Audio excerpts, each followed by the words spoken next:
Salut, Djibouti. His performances in Barton Fink, Reservoir Dogs, and Fargo are classics. Now, Steve Buscemi, the quiet hero of independent film, makes his feature film writing and directing debut in Trees Lounge.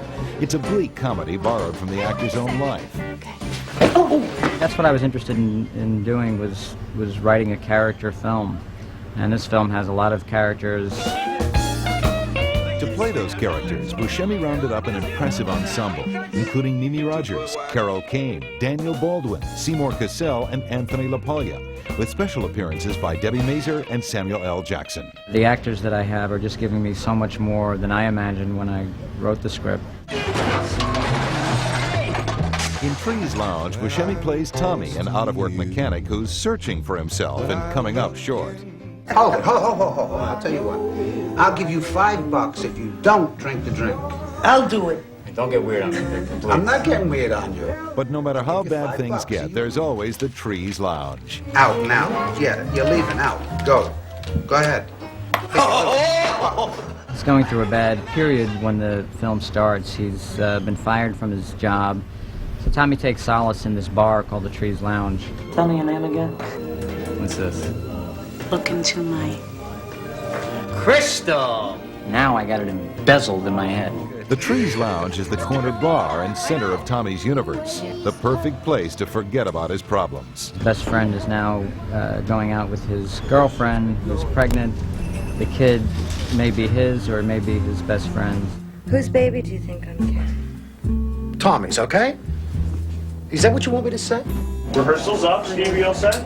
We're going to take it from the bed, and you're going in there. We're going to do a full rehearsal. The set of Trees Lounge couldn't have been more comfortable for Buscemi. Included in the cast were his mystery-trained co-star Elizabeth Bracco, actress-musician Esther Ballard, longtime collaborator Mark Boone Jr., and his own brother Michael Buscemi. It was just the kind of environment veterans like Anthony LaPaglia and Debbie Mazur love to work in. He's got great taste. I trust his taste, and we're having a blast improvising. It's always great working with people who you feel an affinity for on an artistic level. And so, I mean, to me, it was, I didn't even really have to read the script. I just said, sure, I'll do it. Driving an ice cream truck? I don't know. I don't really see myself driving an ice cream truck. In his new job, Tommy meets Debbie, played by Chloe Sevigny, one of independent film's rising stars. I could have been somebody. Instead of an ice cream man, which is what I am, let's face it. Was that Jerry Lewis?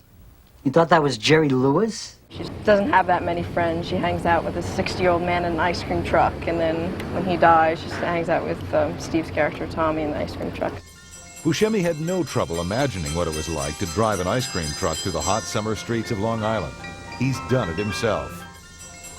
The area where we're shooting the ice cream truck scenes is the neighborhood where I had my ice cream roof. So it's been a big kick for me to have people come up to me and say, geez, I remember when you were doing this, and now I see you're doing it again with the whole camera crew following you around. And just how does the man who's worked with so many great directors finally feel behind the camera himself? Doing this has given me a greater appreciation for every director that I've worked with.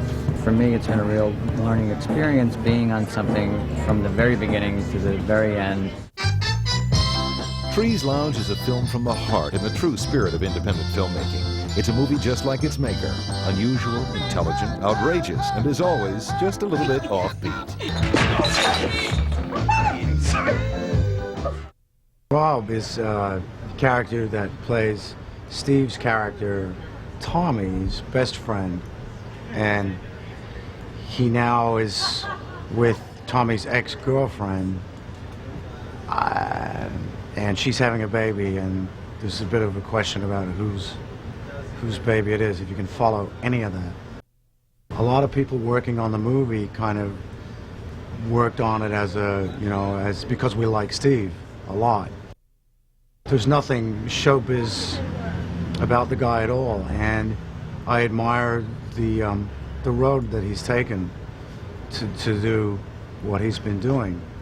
It's always great working with people who you feel an affinity for on an artistic level. And so, I mean, to me, it was, I didn't even really have to read the script. I just said, sure, I'll do it. I think Steve is handling it remarkably well because he wrote it, he's directing it, and he's acting in it, and I think it's a difficult thing to do because it's two different sets of thinking, and I really feel for him. I mean, it's high pressure, but he's coping remarkably well. Pay $8. Go see it. I can't explain it. It's funny. Visita mi canal. His Lounge is just, it's an ensemble piece of characters in the neighborhood who are sort of stuck, you know, in their little trip. From Queens originally. I was born there. And so, you know, I know the aura of the character. Steve is very, like, he knows what he wants. He's very controlled. You know, he's got great taste. I trust his taste. And we're having a blast improvising. It's really, like, refreshing. Because it's an independent, you know, you have that kind of freedom. And there's not the pressure, you know, of, like, the studio standing by, like, listening to every word. I play Steve's, Tommy, ex-girlfriend, and Anthony, who plays Rob's girlfriend at the moment and who I got pregnant by. But Steve's character thinks that he got me pregnant, so it's touchy. My character is Teresa. As you can see, I'm pregnant, which I'm not really pregnant. I'm wearing this huge pad that presses on all my organs, so I'm very uncomfortable right now. He's very relaxed. It's great working with an actor who's a director because he knows what it's like, and he knows what you're going through, and you know, you could talk to him and just, you know, it's really easy. It makes it really easy. And being friends and knowing each other so long, it just makes all the difference in the world. You're just so comfortable.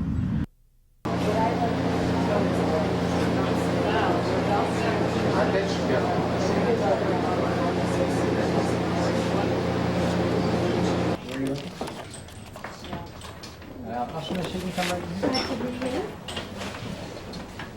Is that all right? Is all right? Yeah.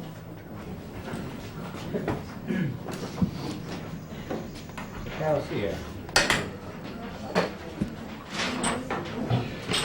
And you need to see if he's and you have about 30 minutes. I mean, jump cheating. All right, I'm seeing her like foreground, you know, hand or. She's coming left. It's like to take it out of the basket. It's like High back, watch the little one for this. Hey. Closer. But you want it hot. Be hot. Okay, thank you. Let's have everybody clear, please. Rehearsal's up, rehearsal's up. Why don't we just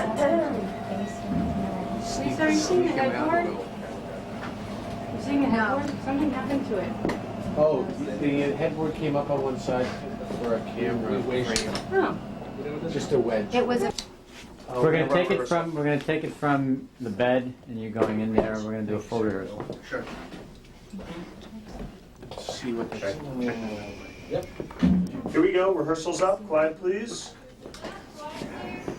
Steve, you all set? Yep. Okay, let's lock it up. And we're rehearsing. And action. You go out with a guy for 8 years. So what? You mean, so what? What do you mean, what do I mean? It's over, it's been over. That could be me. Melissa, can you clear? Steve? You're not. Okay. What? Oh. Very. Tim, clear out. Max, can you come out? Yeah, I'll take my time with that one. Yeah. Okay, Steve, can you right here? Yeah, do that again. This is where you I want think it? on the timing of the last stuff that I could have Anthony. Wow. Hey, I'm in there. And cut. Okay, that's a cut on rehearsal.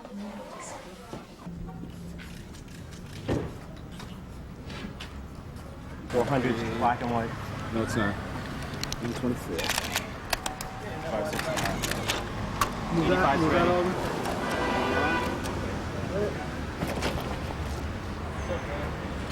You get a mic